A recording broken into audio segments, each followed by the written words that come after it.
નમસ્કાર વિદ્યાર્થી મિત્રો, હું ચિંતન બારિયા ઓટોમેટિવ સબ્જેક્ટમાં ધોરણ 10ના યુનિટ પહેલાંના સેશન 12મું ઓટોમેટિવ ટાયર્સ વિશે આજે આપણે અભ્યાસ કરવાનો છીએ. જનરલી આપણું જે ઓટોમેટિવ વ્હીકલ છે, વાહન, તેનો ચાલવાનો મુખ્ય આધાર ટાયર્સ છે. તેના પ્રકાર અને તેના ફાયદા ગેરફાયદા વિશે આપણે આજે ચર્ચા કરવાની છે. તો ચાલો આજે આપણે વિડીયોની શરૂઆત કરીએ. તો સૌ પ્રથમ આપણે શીખશું ટાયર વિશે. ટાયર વાહનનો એક મહત્વપૂર્ણ ઘટક છે. વ્હીલ એ હબ, ડિસ્ક અથવા સ્પોક્સ, ડ્રમ, ટાયર અને ટ્યુબનો સમૂહ છે. ફક્ત વાહન વચ્ચેનો ટેકો નથી આપતા, પણ રસ્તાથી આંચકા સામે રક્ષણ કરે છે, વાહનના ભારનું વહન કરે છે અને ગાદી જેવી અસર કરે છે, જેથી કરીને વાહન ચાલક અને વાહનને આડઅસર ઓછી થાય છે. આપણું વ્હીકલ છે, તેમાં એન્જિનના ભાગો, મુસાફર અને મુસાફરના સામાનનું જે વજન હોય તે સીધું ક્યાં આવે છે? આપણા ટાયર ઉપર. અને ટાયર છે એ રસ્તા ઉપર જ્યારે આપણે વાહન ચલાવીએ ત્યારે તેમાં લાગતા આંચકા તથા શોક હોય તેનું આડઅસર ઓછી કરી વાહનને સલામત અને સરળતાથી ચલાવવામાં આપણને મદદ કરે છે. ત્યાર પછી આવે છે ટાયરનો પ્રથમ પ્રકાર, સોલિડ ટાયર. સોલિડ ટાયર વાત કરીએ તો એક થાય નક્કર. એમાં ન તો ટ્યુબ હોય કે ના તો એમાં હવા ભરવાની આવે. એ એકદમ ઘન નક્કર રબરનું જ બનેલું હોય છે. આકૃતિમાં જે દેખાય છે એ છે નક્કર ટાયર. સોલિડ ટાયર સામાન્ય રીતે ઘન પ્રકારના રબરના ટાયરના હોય છે. તેમાં કોઈ ટ્યુબ હોતી નથી.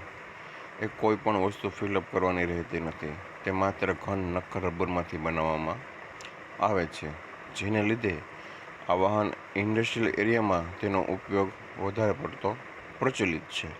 કે ભાઈ આ જે ટાયર છે એમાં એકલું રબર ઘન પદાર્થ સ્વરૂપે મૂકેલું હોય, જેને લીધે શું થાય? આંચકા અને એનું શોષણ વધારે થાય. આ ટાઈપના વાહન ઇન્ડસ્ટ્રીયલ એટલે કે ઔદ્યોગિક એરિયામાં વધારે થાય છે.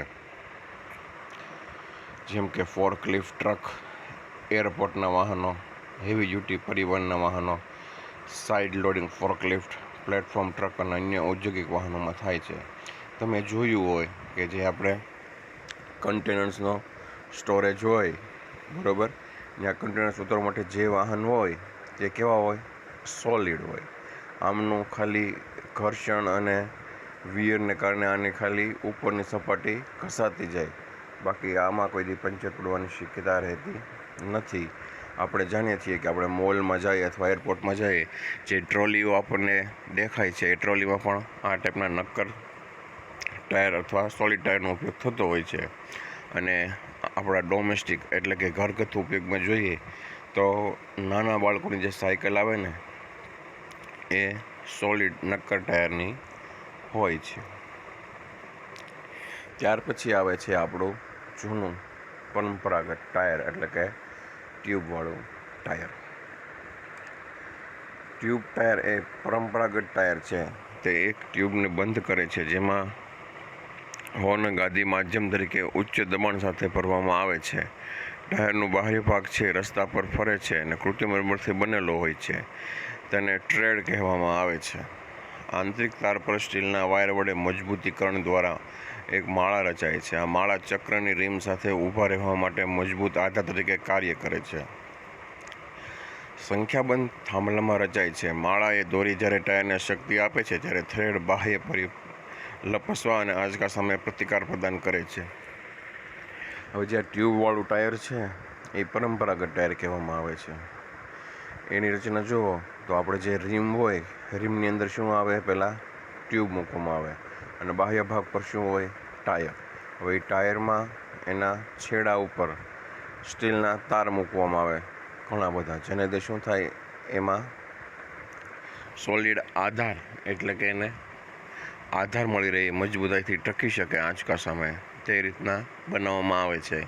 અને તે આ બધા ટાયર એક પ્રકારની રીતના ગૂંથાયેલા હોય કે જે માળાની રચના કરે. હવે જ્યારે આપણું વ્હીલ રસ્તા પર ફરે ત્યારે તે આંચકા સામે ટકી રહે છે. ટાયરનો જે ઉપરનો ભાગ છે જેમાં ગ્રુવ આપેલા હોય, બરાબર, એ ગ્રુવને શું કહેવામાં આવે છે? ટ્રેડ, જેને લીધે આપણી ટાયરની પકડ રસ્તા ઉપર સરસ બની રહે છે. હવે તમે જોઈ શકો છો આકૃતિમાં કે અહીંયા બે આકૃતિ આપેલી છે. ડાબી બાજુ છે એ પરંપરાગત ટ્યુબવાળું ટાયર છે, જ્યારે જમણી બાજુ છે એ ટ્યુબ વગરનું ટાયર છે. બંનેની રીતના જોશો તે ઉપરના ભાગમાં બંને જગ્યાએ શું આપેલું છે? ટ્રેડ, જે આપણે રસ્તા ઉપર પકડ બનાવવા હોય. પછી એ રેયોન કોર્ડ્સ છે, એટલે જે તમને કીધું દોરીઓ છે એ રેયોનની બેમાં તમને દેખાય છે. પછીના વ્હીલમાં એમાં જુઓ તો એમાં એકમાં ટ્યુબ છે ને એકમાં ખાલી એર રેડિયન્ટ લાઇનર આપેલા હોય છે. અને તમે જોશો કે વાયર બીડ્સ છે એનું પ્રમાણ ટ્યુબલેસ ટાયરમાં વધારે છે, કારણ કે એમાં વધારે ટ્યુબ ન હોવાને કારણે લોડનો સામનો વધારે કરવો પડે છે. તો આપણે આકૃતિમાં જોઈ શકીએ છીએ કે પરંપરાગત ટાયર અને ટ્યુબલેસ ટાયરમાં શું ફર્ક છે. હવે આ છે ટ્યુબ વગરનું ટાયર, કે જેમાં આપણે ટ્યુબ હોતી નથી.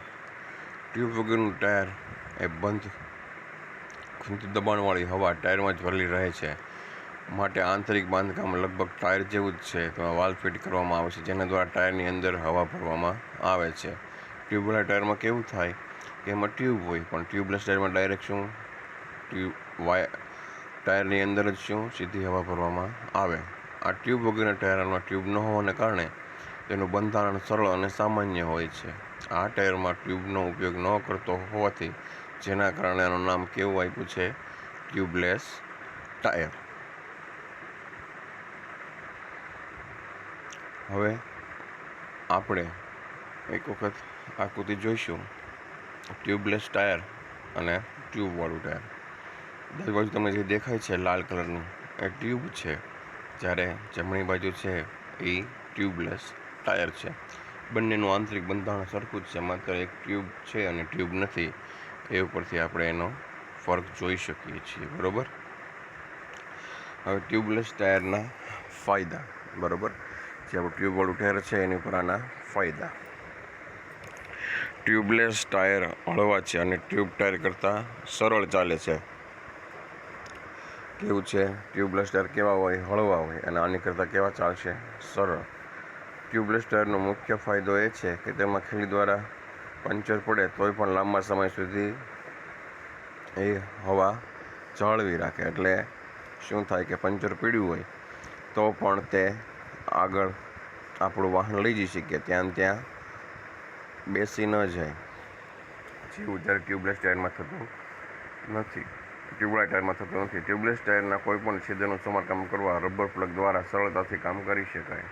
કે આપણને ખબર છે એમાં હવા ભરો, સ્પ્રે કરો વોટરનો, એટલે આપણને પંચર દેખાય, એટલે ખાલી રબર પ્લગ દ્વારા આપણે એને પંચર કરી શકીએ. સામાન્ય પંચરની મરમ્મત વ્હીલમાંથી ટાયર દૂર કરવાની જરૂર પડતી નથી. હવે સામાન્ય હોય તો આપણે શું કરીએ? આખું વ્હીલ ખોલવાનું, એમાંથી ટ્યુબ કાઢવાની, એવી એમાં કંઈ કડાકૂટ રહેતી નથી. આપણે એનું ઓપરેશન એટલે કે એનો ઉપયોગ ટ્યુબવાળા ટાયરની જેમ જ કરવાનો રહે છે. તો આપણે અહીં આજે આપણે ટાયરના પ્રકાર, ટ્યુબલેસ ટાયર, ટ્યુબવાળું ટાયર, સોલિડ ટાયરનો અભ્યાસ કર્યો અને ટ્યુબલેસ ટાયરના ફાયદા વિશે આપણે અભ્યાસ કર્યો.